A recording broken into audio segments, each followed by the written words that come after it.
Hello, this is Spellscries MTG, and today this is episode 1. We're going to be talking about ramps today.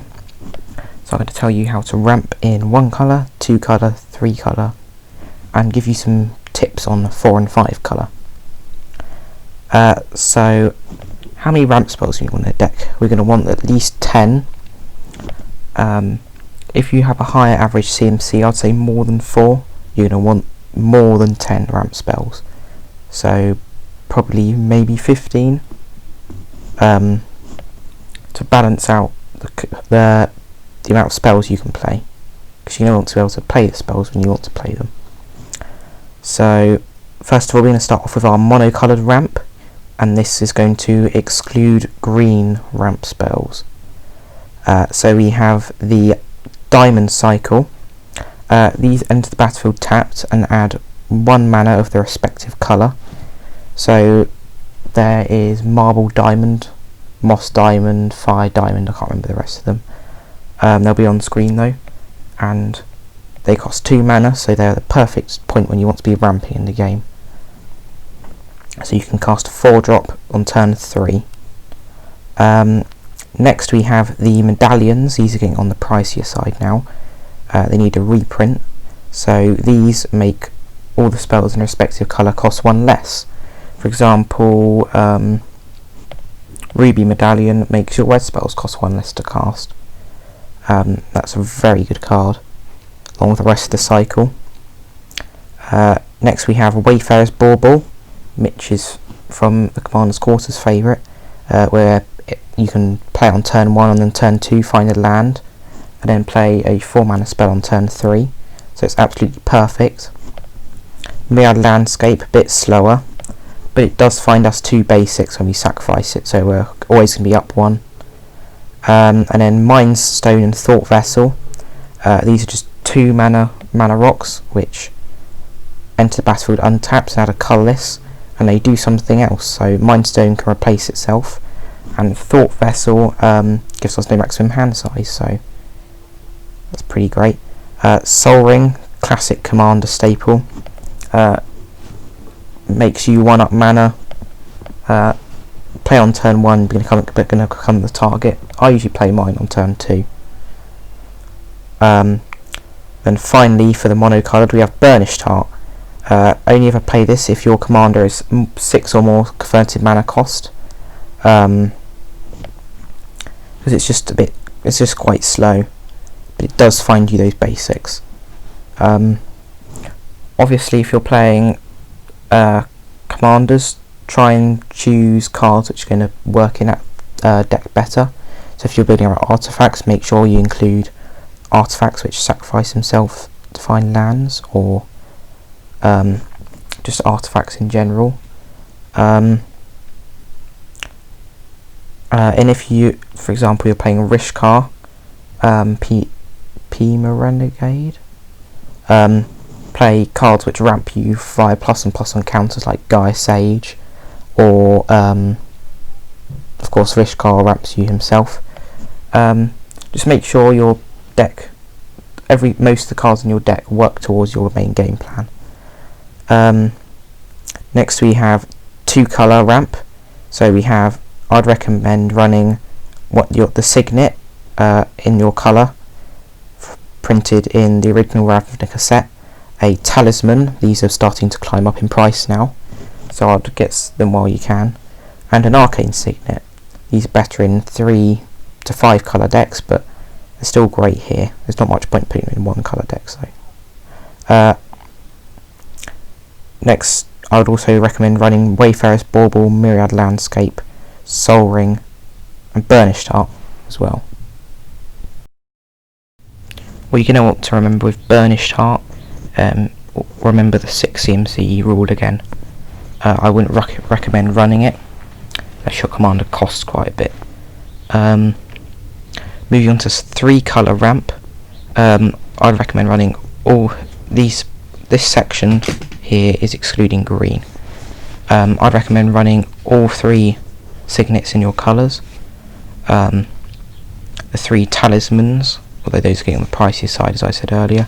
Wayfarer's Bauble, that's also getting up there as well. Myriad Landscapes, Sol Ring, Chromatic Lantern, because you want to be able to fix your mana much better. Obviously ramping in 3 colours is a lot easier because you have more talismans and stuff to be able to run. So next we're going to move on to the green category. This ranges from 1 monocolour to 5 colour decks. So we have 2 mana ramp spells like Farseek, Rampant Growth, Secure Tribe-Elder, or a very similar one, Search for Tomorrow.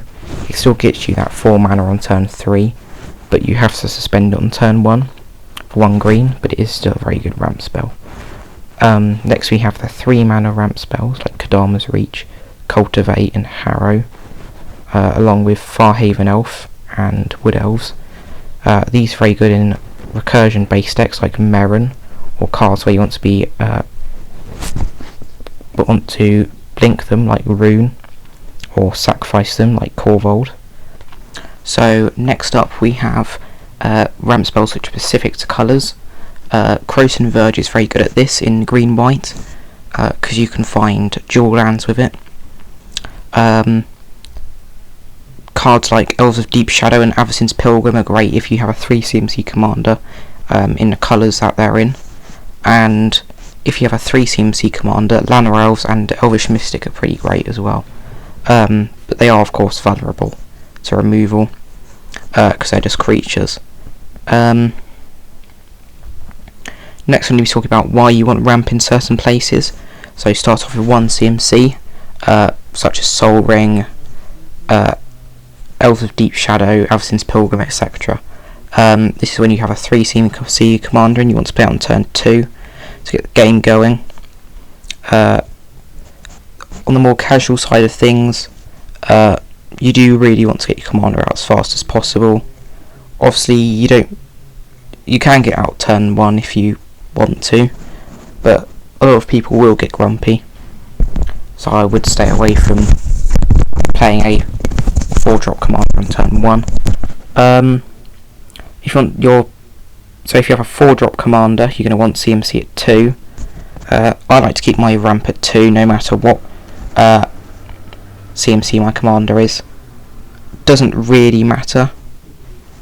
If you've got 5, you can have it at 3 as well, but I like to keep it at 2 because you can play a 4-drop before bringing your commander out, which allows you to continue your game plan as early as possible. So if you're having it 3, only include this in decks which have a 5 or more CMC commander, like Cultivate and Kadama's Reach. They will allow you to hit your land drops, but they will not bring your commander out earlier if it costs less than 5 CMC. Just make sure they actually do ramp you into your commander, and don't just accelerate your mana. Same goes for Solemn Simulacrum. Costs 4 mana, but it doesn't always ramp you into your commander, so I'd stay away from that one unless you have specific synergies for it, or you have a 6 CMC commander. So for big mana decks, I like to have Form CMC ramp spells like Explosive Vegetation, Migration Path, Scaratus Root and Skyshroud Claim, because they do find you 2 lands. They're very good at fixing, very good in 5 colour decks as well. I'd stay away from cards like Hedron Archive, even though you can cash them in later on. They're still only mana rocks, and they do die easier than lands do. Unless someone likes playing land destruction, lands are going to be 9 out of 10 safer than mana rocks. Next I'm going to give you a couple of tips on 4 and 5 colour decks. So in 4 to 5 colour decks, you're going to want to fix your mana for when you need it. So for example in Atraxa, you're going to want black, white, blue and green on turn 4. So there are a couple of ways you can do this. You can make your lands tap for any colour of mana. You can just find the right basics you need when you need them. Or you can use fetches and shocks / jewels. It's a very expensive option, but that is how you'll have very consistent mana bases. I don't want to spend that much, but if you have the means to do so, I would definitely go for it. So to start off, to fix your mana, obviously anything which finds basic lands is going to be very helpful. Not just forest cards like Nature's Law. You're going to want things which find any basic you want. You're going to want to have a basic of each colour in your deck, so you can fetch out what you need when you want it. Dryad of the Elysian Grove and Chromatic Lantern will fix your colours of mana completely. You won't have any problem. Both of them ramp you as well, which is obviously what we want. Wayfarer's Bauble will find the basic you want. Kodama's Reach and Cultivate will find you 2 basics you want. When building decks with green in them, I always include more forests, because my ramp is always in green. So if you have green lands and you play a ramp spell, you can find your other colours far easier. If you have a high CMC commander, I obviously recommend playing the 4 mana ramp spells, like I discussed earlier, with an example of Migration Path, to find you 2 more of your colours. Golos is going to be an easier commander to fix with, because he finds you the land, but things like Niv-Mizzet Reborn, which require Wooburg, so every single colour, are going to be harder when you want to cast them on turn 4. So the mana bases are often going to be more expensive, and although the ramp doesn't have to be, it often can get quite pricey. So when I build decks, I like to stick with 2 or 3 colours, unless you're playing Golos, which is a great budget 5 colour commander. I think that is all for today. Thank you for watching, and goodbye. And just remember, if you did enjoy the video, remember to like and subscribe, so I can keep on delivering you sort of good quality content. Thank you.